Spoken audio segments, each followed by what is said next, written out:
Footbox G for you. Yo guys, it's Footbox G again with a new tutorial for you. In this tutorial, I will show you how to do the inward K snare. Maybe you already saw my previous video, like the outward K snare. And if you didn't check it out yet, go check out my previous video. If you already checked out, this video will be way more easy to master or to achieve the sound. First of all, the inward K snare sounds like this.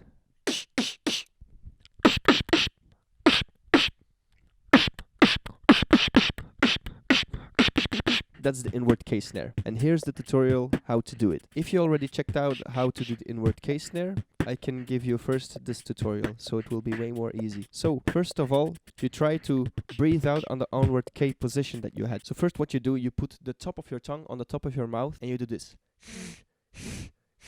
And that's basically the first step how to do the outward K of previous video. So you do, you say the K by breathing out.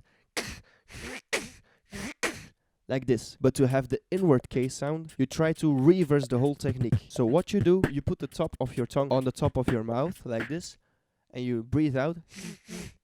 But this time you make sure that you breathe in like this.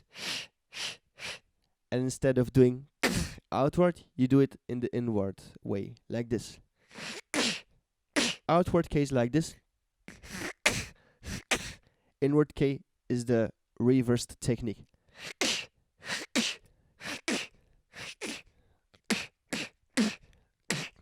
That's the way how to do it. And when you achieve this sound, you can cut the sound by doing this.